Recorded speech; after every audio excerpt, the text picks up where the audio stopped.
Welcome everyone. My name's Will. I'm the current principal at BHASVIC. Delighted that you've joined us today. I've been learning so much. It's fascinating. And one of the alumni of the grammar school that I've always wanted to find out more about is Aubrey Beardsley. So I'm delighted that we are welcoming Dr. Dickon here to talk to us about the legacy of Aubrey Beardsley, who is a style icon and continues to influence people to this day.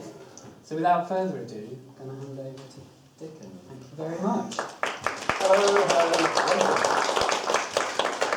Thank you very much.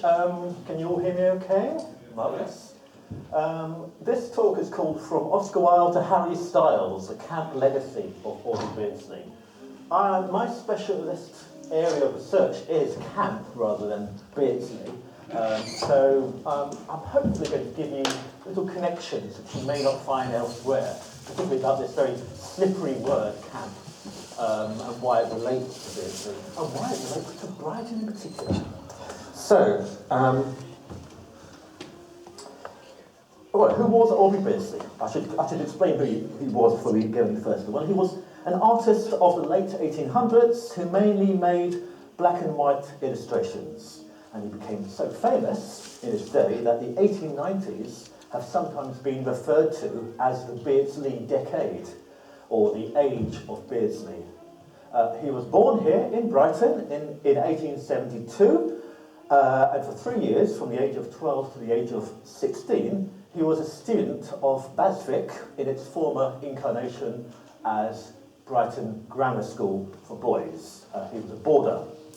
The great tragedy of his life is that he spent much of it severely ill with tuberculosis, lung disease, which he was diagnosed with at the age of 7 and eventually died of it at the shocking young age of 25. But despite this, he managed to produce hundreds of artworks along with works of prose and poetry, and he went on to have a very unique, wide-ranging input on world popular culture. So let's start with the connection between Beardsley and camp. This is a celebrity news story from 2018, which appeared in the Daily Mail and the Metro newspaper. The news story was that the pop singer Harry Styles was photographed just walking around. That's one definition of fame. But what I love about this photograph is that the need to identify not only what he's wearing, but what book he's carrying, which is Susan Sontag's Against Interpretation, a collection of essays from the 1960s. In fact, one of the essays in that book is Notes on Camp, which is itself about as famous as an essay can be famous.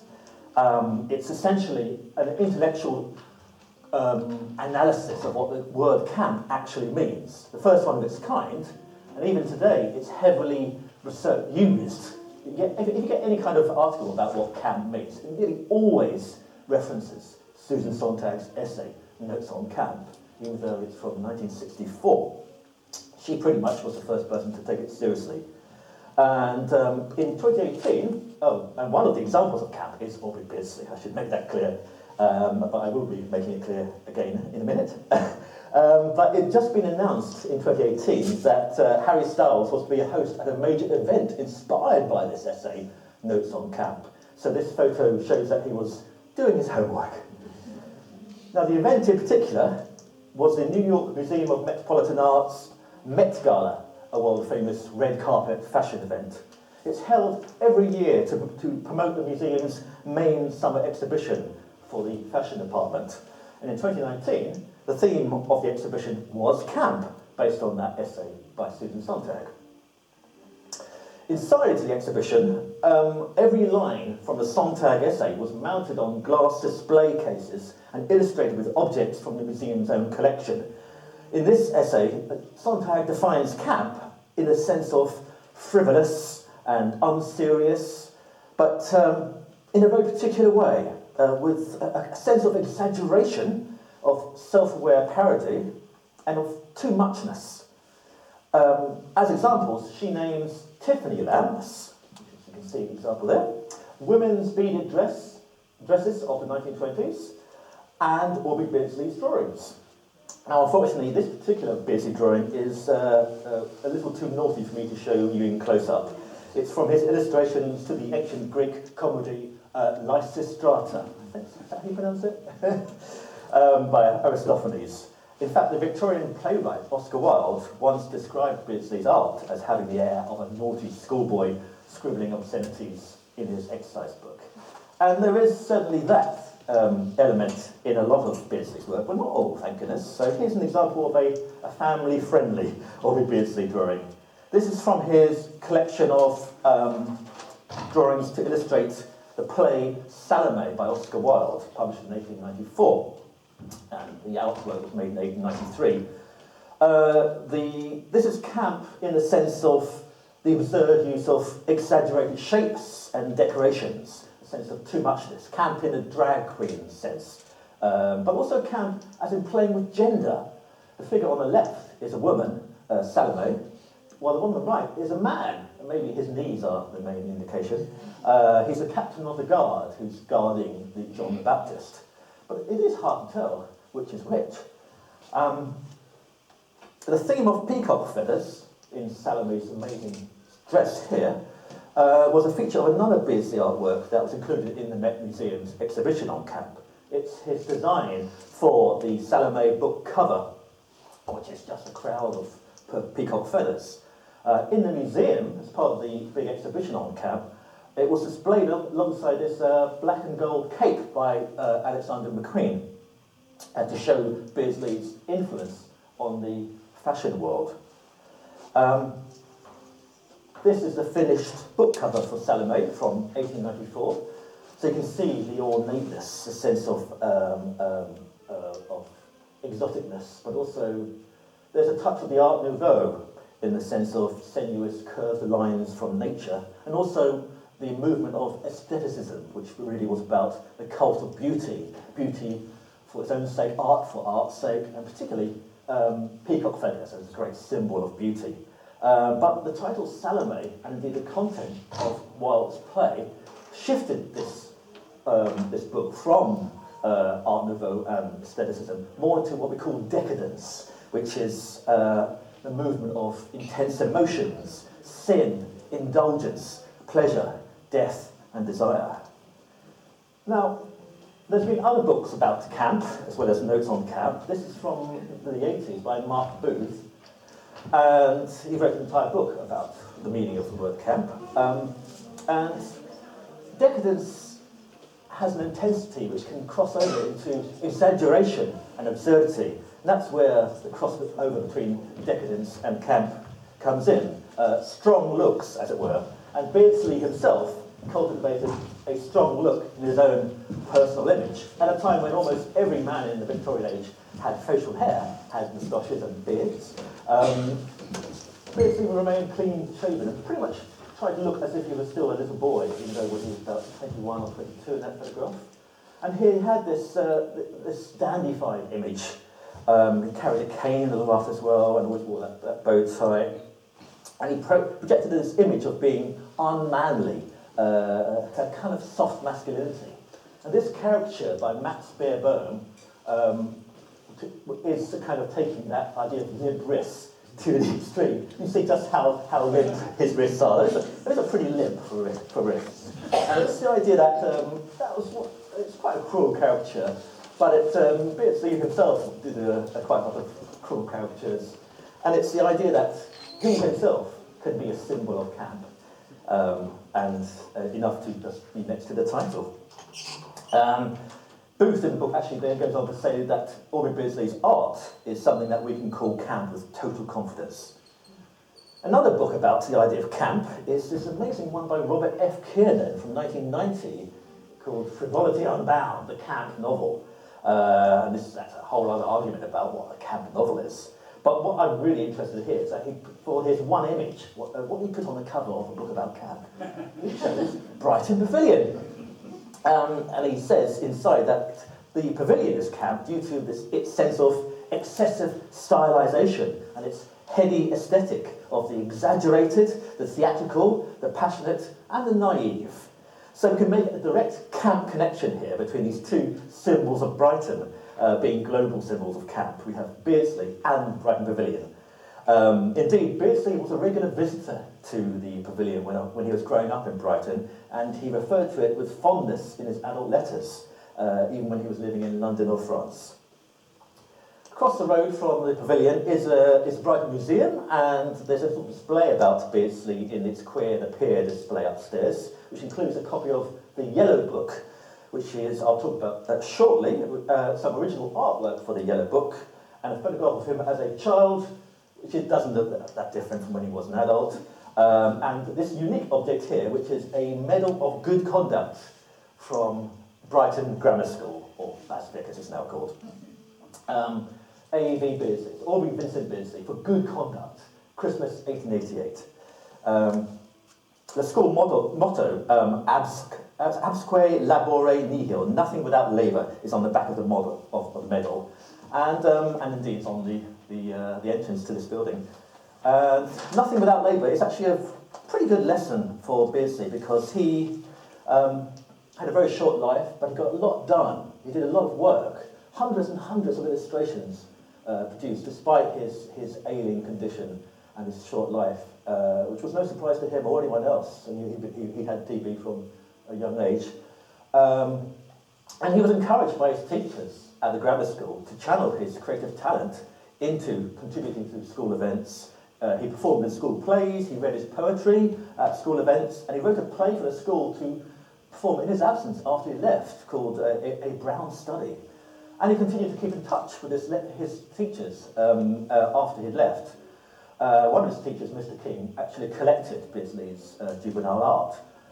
This is one of the sketches that Mr. King collected. This is a sketch of the railway viaduct that I was on this morning, coming on the train from St Leonards-on-Sea to Brighton. For goodness sake.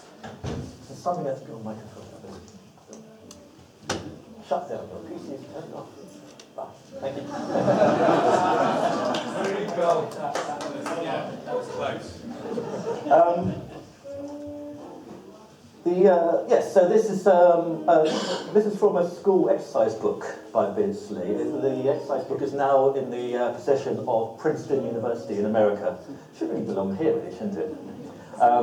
Anyway, that's the Brighton Railway Viaduct, the one that's near London Road Station, which back in the 1880s was a little more leafy in the area. There's Viaduct Road there now, I believe.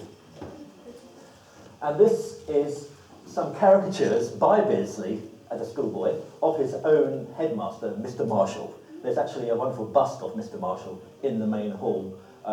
He basically had an enormous beard. I mean, even from the Victorian age, it's quite a beauty. And these are caricatures of Mr. Marshall giving a science lesson about how gluten works in the making of an apple pie. Here's some more sketches of, I've become slightly obsessed with this one. This is Beardsley and his school friends with the little hats going to what looks like Brighton Grammar School cricket field. And the collector of this image said that the cricket field would have been on the south side of Old Shoreham Road in the 1880s. I don't know whether it was all fields, but I don't know if that's true. I think it may be elsewhere. So wherever the cricket field for Brighton Grammar School was in 1886 or so, that must be it. This is Beardsley and his schoolmates on a game of Follow My Leader near Rottingdean on a day out. It shows that he wasn't a complete invalid. He could actually go out and jump around a little. But I'm fascinated with these drawings because these are caricatures, these cartoons of the headmaster, Mr. Marshall, on holiday in Canada with his fellow master, Mr. Reed, falling down slopes and falling into streams and trying to jump across streams in the Canadian hills. These were commissioned by Mr. Marshall to accompany a slideshow in the 1880s about his trip to Canada, and the slides would have been the lantern-style slides they had there, which was a new technology. But clearly, Mr. Marshall, despite his apparent sternness, was keen to encourage Beardsley to send them up and to do caricatures. Past and Present, the school magazine, was the first place where Beardsley's work appeared. His first published artwork was this cartoon of cricket-based puns called the Jubilee Cricket Analysis. Jubilee, of course, because it's 1887, Queen Victoria's Jubilee. Beardsley would have seen the clock, the Brighton Jubilee clock, going up, being built, the same year that he was doing these wonderful cartoons. These are puns from the world of cricket. A good bowler, it's a bowler hat. A demon bowler, it's an actual demon. Slip, someone slipping over. This is his first published piece of work. He also published a set of illustrations for a school Christmas production of the Pied Piper of Hamelin. And he reused this particular one, the Pied Piper, a few years later for his adult illustrations for the Tales of King Arthur, La Mort d'Arthur. You can see, by Thomas Mallory, you can see that the pose is almost identical. Another influence in Brighton on the style of the early Beardsley was the artist Edward Burne-Jones, the pre-Raphaelite artist. And indeed, Aubrey Beardsley and his sister would have attended this particular church in Brighton, the Church of the Annunciation on Washington Street, which has this wonderful stained glass window with the middle by Rossetti and the two side pieces by Edward Burne-Jones, a great pre-Raphaelite artist. And when Beardsley did his first major commission, which was the Mort d'Arthur, you can tell that there's very much a kind of pre-Raphaelite style of the image and now kind of Art Nouveau borders. You get experts talking about this being early Beardsley, as much as he had an early phase. It's not quite the severe kind of Japanese influence Beardsley that we come to associate him with. But another Brighton influence is this dragon-like creature from this image of Mort d'Arthur, which is probably influenced by all the dragon chandeliers in Brighton Pavilion.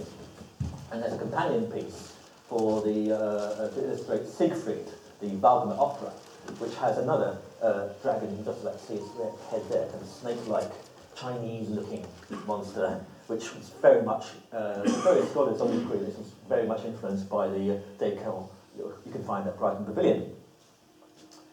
So this is actually a mistake, because I downloaded this image from one of the many poster websites you get online, and it's been mislabeled as Salome with her mother Herodias. It isn't, it's Salome and John the Baptist.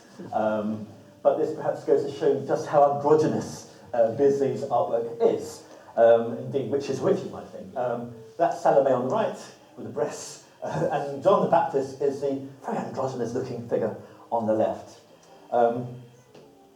So I think the lesson there is be careful when taking your image from Google Images. This image is good, so not too many. So these are all from the Salome book, which is probably his real masterpieces. This is the toilet of Salome. The toilet has the process of getting washed and dressed, which is included in the book The Story of Art by E.H. Goldberg, which claims to be the biggest selling book on art history, full stop. It's got the Mona Lisa and Michelangelo's David in it, and it's got this as an example of his best known work. But certainly I would say all these Salome illustrations are the kind of the quintessential, the ultimate Beardsley ones. So the style here, I mean, you can't really underestimate just how radical this was at the time. This very Japanese influence, use of solid blacks and whites and these curving lines. And then you have this kind of surreal oddness, this character in a Pierrot clown costume, which had nothing to do with the story of Salome at all. So Beardsley was then taking the idea of illustration into a very loose sense. To illustrate a text, the text was only a serving suggestion, more than anything else. The black dress, for example, that's another one from the collection of. This was used at the last minute to replace one which was censored by the publisher. And it's got nothing to do with the story of Salome, but they needed to put in another image, so Beardsley had this one to go. And as you can see, he was very much interested in the idea of high fashion. And this particular image has been thought to have influenced many fashion designers in the 20th century, like Schiaparelli and Versace and Galliano. This is probably his most reproduced image, full stop. It's the end of the story of Salome, the notorious tale of John the Baptist having his head cut off and served on a platter, demanded by Salome after doing the dance of the seven bells. And Beardsley decided to have the head of John the Baptist kind of dripping whiteness, and it turns into a white lily underneath to symbolise his purity, whilst Salome is hovering in the air. And this really did make Beardsley's name at the time. I mean, this is so unusual, and it's so, but it really did make him massively famous. And then he went on to be involved with the Yellow Book, which is a quarterly journal of prose, poetry, essays and art, packaged in a distinctive yellow hardback book.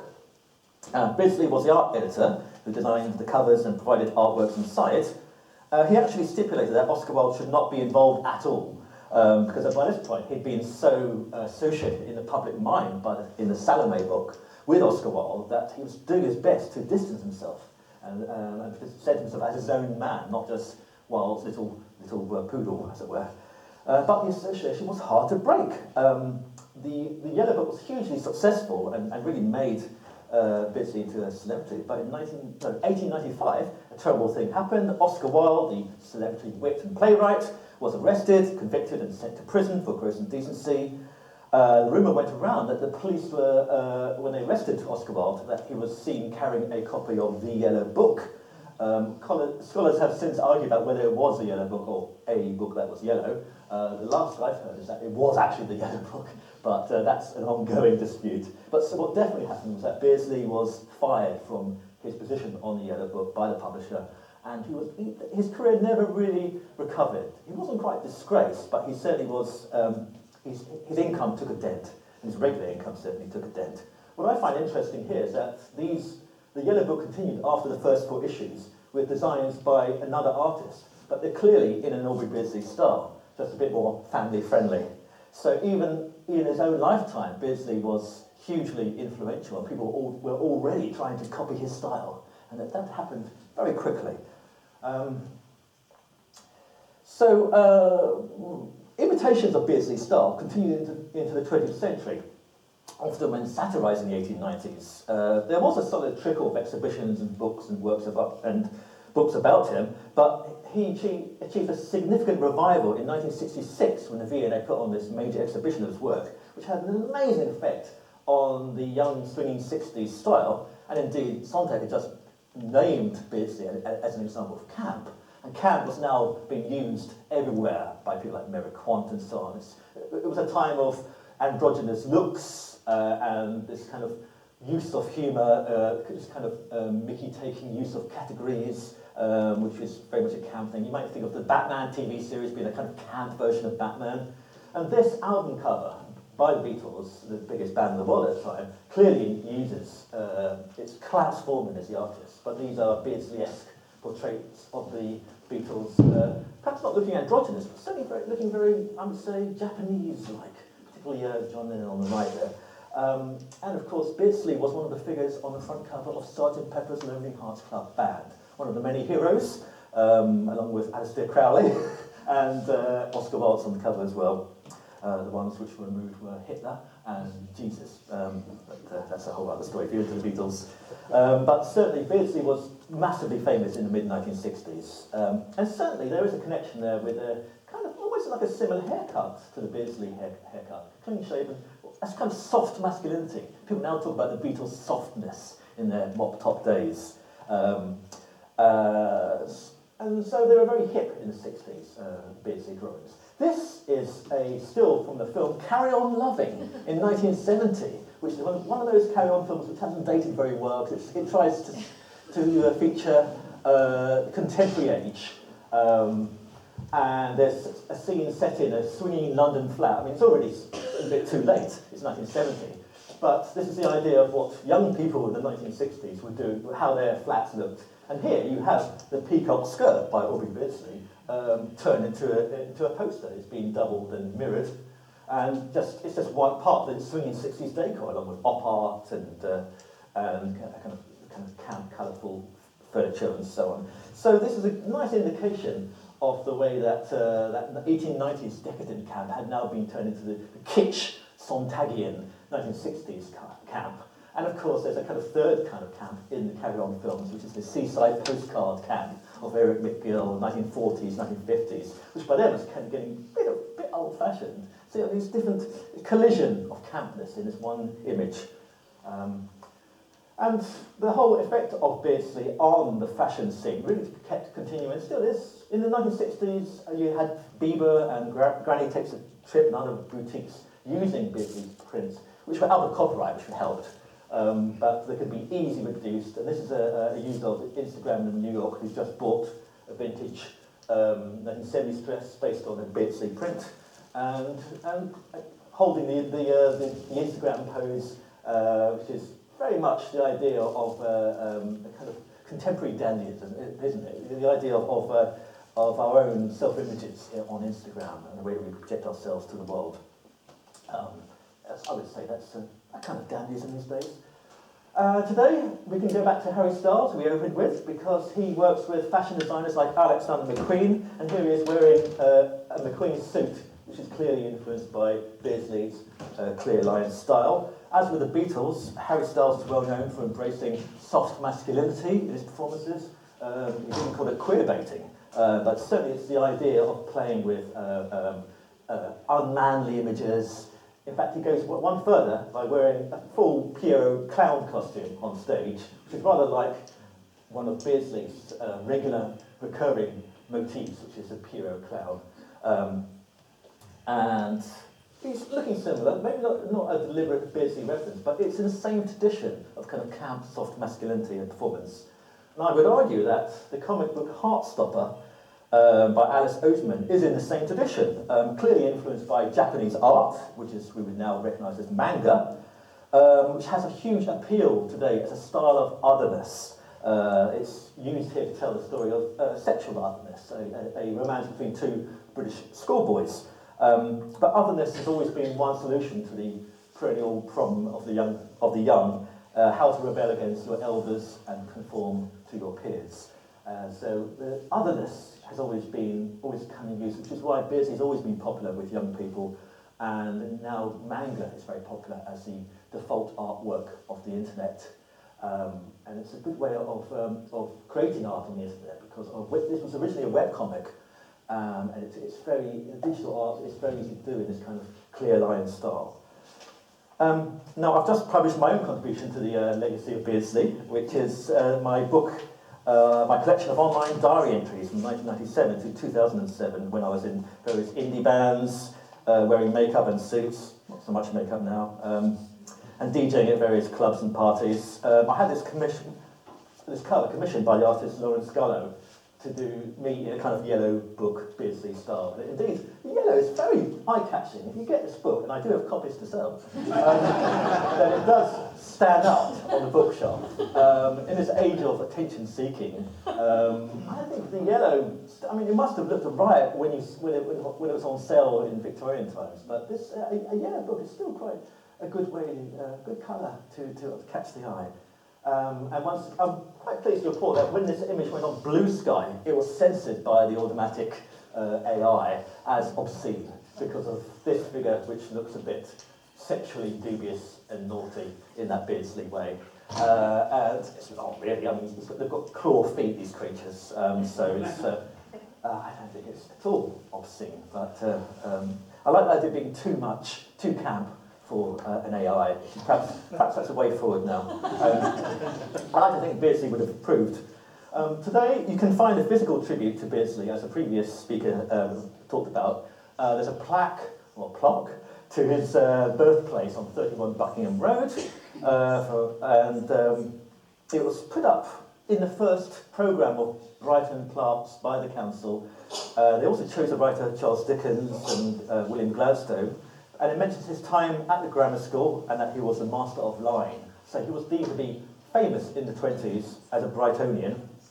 And Brighton Grammar School remain proud of them, and they always did. So if Brighton symbolises the encouragement of human freedoms in all manifestations and senses, particularly in the alternative arts and alternative lifestyles and alternative culture, then Aubrey Beardsley is not just a famous person from Brighton, but the true spirit of Brighton in human form. Thank you very much.